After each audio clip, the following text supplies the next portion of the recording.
En tout cas, quelle que soit l'issue de ce Grand Prix maintenant au stade où il en est à 15 tours de la fin, Tambay aura fait une course vraiment magnifique.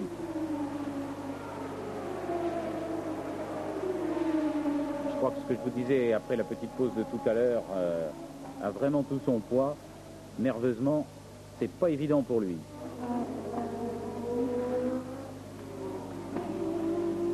Et Lauda cherche l'ouverture là, incontestablement.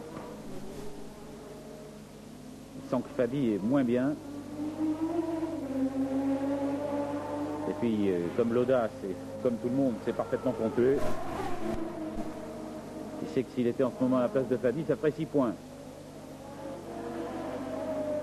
Et s'il se retrouvait ce soir avec 7 ou 8 points d'avance sur Prost, compte tenu de la bagarre au couteau à 2 grands prix de la fin, ça peut énormément jouer maintenant.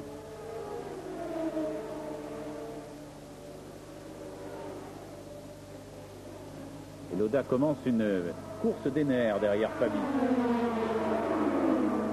Et Lauda va peut-être passer sur cette attaque-là. Fabi résiste.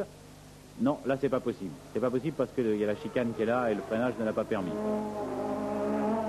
Fabi a bien résisté.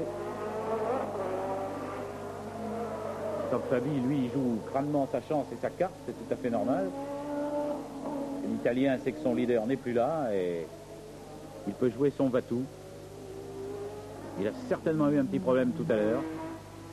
Ça a quand même l'air d'aller pas trop mal pour lui. Si ça va moins bien, ça va pas trop mal en tout cas. Parce que quoi qu'il en soit, il est quand même toujours deuxième. Mais Lauda a senti que l'ouverture était possible. Et le renard autrichien ne va pas tarder à récidiver certainement. Lauda dans le sillage de Fabi pour une deuxième attaque. Et cette fois, non, c'est pas la bonne. Assez court. Ce sont des attaques courtes, puissantes, spectaculaires. Mais le terrain n'était pas suffisamment long, propice en tout cas, pour sauter Fabi au dernier moment. Ça aurait été de la folie. Il faut dire qu'il l'attaque vraiment jusqu'au bout, jusqu'à la limite de la zone de freinage. Et quelle belle bagarre. Et Tambay a repris un petit peu de terrain, en tout cas, à Fabi.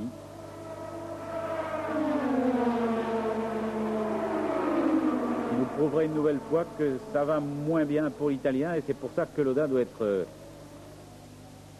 assez en colère derrière de ne pas pouvoir passer. Ça fait régulièrement d'ailleurs, il faut bien le dire, il n'y a aucune irrégularité de la part de Fabi qui se bat, c'est tout.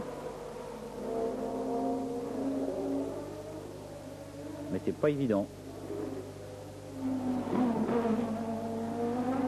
Lauda qui essaye bien encore une fois d'intimider Fabi là en lui montrant son frein avant. Alors pour Fabi c'est compliqué parce que il essaie désespérément de maintenir sa deuxième place alors que Tambay est en train de progressivement prendre du champ.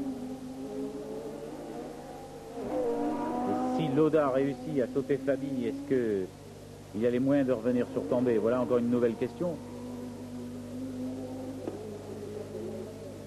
En tout cas, le fait que Fabi marche moins vite, ça facilite un petit peu la tâche de manière toute relative d'ailleurs à Patrick Tambay qui peut prendre un peu de champ. Il va rattraper Patrese d'ailleurs alors que Lauda porte une nouvelle attaque ici. Et cette fois c'est la bonne. Lauda a réussi, voilà deuxième. Deuxième Lauda, donc premier Tambay, deuxième Lauda, troisième Fabi. La suite dans une poignée de secondes.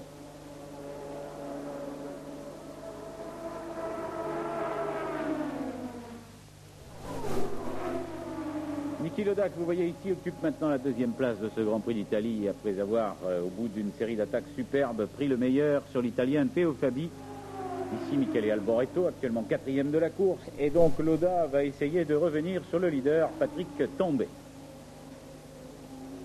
Et Lauda, en tout cas, vient de faire d'un seul coup 2 affaires, puisque maintenant, ça lui fait un potentiel de 6 points dans sa poche pour le moment. Et donc de 60 au championnat du monde, soit 7,5 d'avance sur Prost.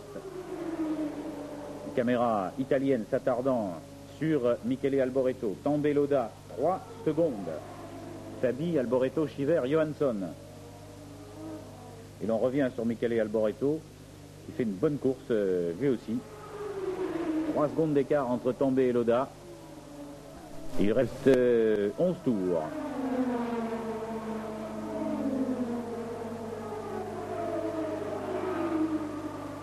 C'est quand même assez étonnant de penser que Lauda avait complètement raté son départ tout à l'heure, qu'il n'était pas en bonne condition physique ce matin.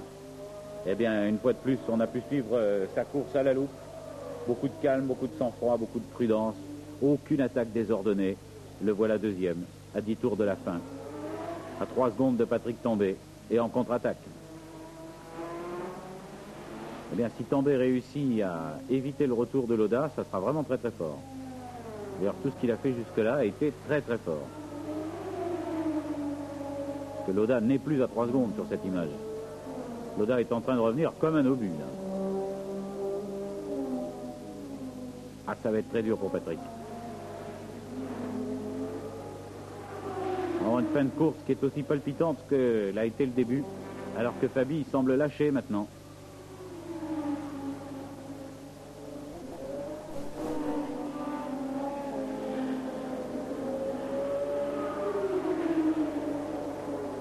Il y a près de 30 tours que Tambay mène la danse. Et après avoir réussi à contenir Fabi, Tambay va devoir se lever à un autre exercice de style, contenir Lauda et sa McLaren. On doit être plutôt tendu dans le stand de Renault. On doit l'être aussi d'ailleurs chez McLaren.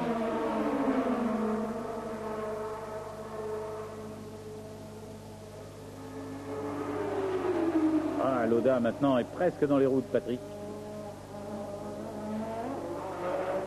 Je peux dire qu'il a bouché le trou à une vitesse folle, Niki Lauda. Dès qu'il a eu pris le meilleur sur Fabi, il est revenu comme un avion sur Tambay. C'est tout à fait extraordinaire la manière dont cette voiture, la McLaren, marche. J'ai toujours l'impression qu'au fil des tours, ça va de mieux en mieux. Attaque de Lauda, et voilà. Une seule attaque, et ça a été la bonne. Ah, c'est tout à fait étonnant, c'est sidérant. Et voici à nouveau Lauda en tête d'un Grand Prix. S'il le gagne, ça sera son 5e cette saison. Ça sera le 10e pour McLaren. Il n'y a vraiment rien à dire. C'est beau, propre et efficace. Et cette attaque victorieuse sur Patrick Tambay de Niki Lauda, finalement, n'étonne pas tellement quand on voit la vitesse à laquelle il a bouché le trou. Et sauf incident, eh bien maintenant, Tambay devra se contenter de la 2e place. Et c'est un spectacle, ce retour de Lauda et sa prise de commandement qu'on a quand même vu un certain nombre de fois cette saison. C'est la 5e, justement. Mais à chaque fois, on est toujours aussi émerveillé de penser que ce pilote qui est en train de s'acheminer vers un nombre de victoires qui le rapproche du record de Stewart. Ah, arrêt de Théo Fabi. Eh bien, vous voyez, les bouffées noires que je vous avais décrites comme s'élevant par instant de l'arrière d'une manière très fugitive de la voiture de Fabi étaient vraiment de très mauvais augure. Donc Alboreto devient 3e, Shiver 4e, Johansson 5e, Patrese 6e. Eh bien, si Alboreto monte sur le podium, ça va être quelque chose. Nous aurons eu droit à un très beau Grand Prix d'Italie. C'est-à-dire que si les 3 premiers là montent sur le podium, Lauda, Tambay et Alboreto, le public n'aura pas été volé. Et remarquez comme après la manœuvre de Lauda, Tambay semble bien derrière Lauda. Même tout à fait bien. Et il reste 7 tours et demi avant la fin.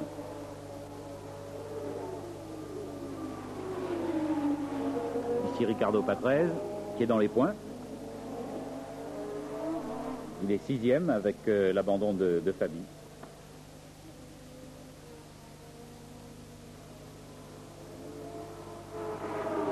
La nouvelle Alfa Romeo de Ricardo Patrese.